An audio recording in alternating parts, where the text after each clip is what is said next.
5ನೇ Karnataka battalion NCC commanding officer colonel ಲುನಿಕ್ ಬಸವರಾಯ್ ಅವರ ನೇತೃತ್ವದಲ್ಲಿ ಮತ್ತು ಅವರ ಸಮರ್ಪಿತ ಬೋಧಕರ ತಂಡ ಎನ್ಸಿಸಿ ಗ್ರೂಪ್ ಬಿ ಬೆಂಗಳೂರಿನ 5 ಮತ್ತು 10 ಕರ್ನಾಟಕ ಬಿಎನ್ ಎನ್ಸಿಸಿಯ ಎನ್ಸಿಸಿ ಕೆಡೆಟ್ಗಳು ಪರಿಸರಕ್ಕೆ ಗಮನಾರ್ಹ ಕೊಡುಗೆ ನೀಡಿದ್ದಾರೆ.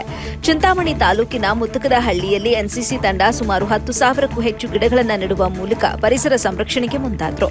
ಈ ವೇಳೆ ಕರ್ನಲ್ ಲುನಿಕ್ ಬಸವರಾಯ್ ಮಾತನಾಡಿ, ಪ್ರಧಾನಮಂತ್ರಿ ನರೇಂದ್ರ ಮೋದಿ ಅವರು ವಿಶ್ವ ಪರಿಸರ ದಿನದಂದು ಪ್ರಾರಂಭಿಸಿದ ರಾಷ್ಟ್ರವ್ಯಾಪಿ ಏಕ್ ಪೆಡ್ ಮಾ ಕೆ ನಾಮ್ ಮತ್ತು ಏಕ್ ಕೆಡೆಟ್ ಏಕ್ ಪೆಡ್ ಅಭಿಯಾನಗಳೊಂದಿಗೆ ಆಯೋಜಿಸಲಾಗುತ್ತಿದೆ ಅಂತ ತಿಳಿಸಿದರು.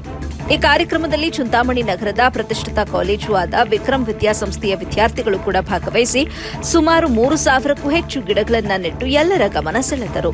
ಭಾರತದ ಹಸಿರು ಹೊದಿಕೆಯನ್ನು ಹೆಚ್ಚಿಸುವ ಗುರಿಯನ್ನು ಹೊಂದಿರುವ ಅಭಿಯಾನದಲ್ಲಿ ಚಿಕ್ಕಬಳ್ಳಾಪುರ, ಚಿಂತಾಮಣಿ ಮತ್ತು ಕೋಲಾರದಿಂದ ಬಂದ ಕೆಡೆಟ್ಗಳು ಉತ್ಸಾಹದಿಂದ ಭಾಗವಹಿಸಿದ್ದು ವಿಶೇಷವಾಗಿತ್ತು. ಪ್ರಧಾನಮಂತ್ರಿಯವರು ತಮ್ಮ ಭಾಷಣದಲ್ಲಿ ನಮ್ಮ ಗ್ರಹವನ್ನ ಉತ್ತಮಗೊಳಿಸುವಲ್ಲಿ ಇಂತಹ ಸಾಮೂಹಿಕ ಪ್ರಯತ್ನಗಳ ಮಹತ್ವವನ್ನು ಒತ್ತಿ ಹೇಳಿದರು.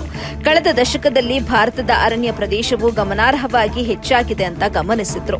ಸುಸ್ಥಿರ ಅಭಿವೃದ್ಧಿಯ ನಮ್ಮ ಅನ್ವೇಷಣೆಯಲ್ಲಿ ಈ ರೀತಿಯ ಉಪಕ್ರಮಗಳು ನಿರ್ಣಾಯಕ ಎಂದು ಅವರು ಎತ್ತಿ ತೋರಿಸಿದ್ರು.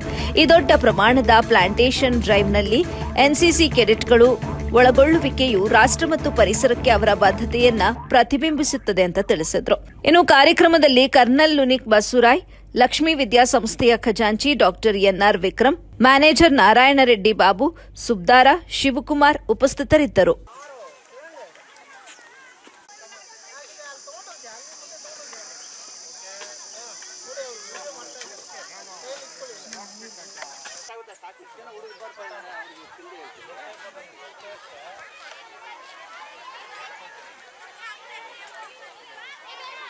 I am commanding officer 5 Karnataka NCC battalion, and today on the directions of the NCC group headquarters Bravo at Bangalore and the Prime Minister declaration of one ek ped ek maa ke liye and ek cadet ek ped, we are today planting here around 10,000 saplings, and from 5 Karnataka NCC battalion and 10 Karnataka NCC battalion we have here around 600 to 700 cadets who will be planting these trees today.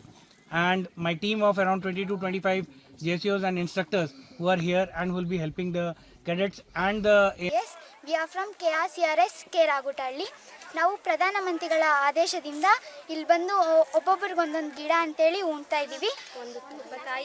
ಒಬ್ಬ ತಾಯಿ ಒಂದು ಗಿಡ ಅಂತ ಉಣ್ತಾ ಇದ್ದೀವಿ. ಒಬ್ಬೊಬ್ಬರು ಒಂದೊಂದು ಗಿಡ ಉಣ್ತಾ ಇದ್ದೀವಿ. ಅವರ ಗೌರವ ಸಮರ್ಪಣೆಯಾಗಿ ನಾವು ಇಲ್ಲಿ ಬಂದು ಉಣ್ತಾ ಇದ್ದೀವಿ. ಒಬ್ಬೊಬ್ಬರು ಒಂದೊಂದು ಗಿಡ ಉಣಿದ್ದೀವಿ.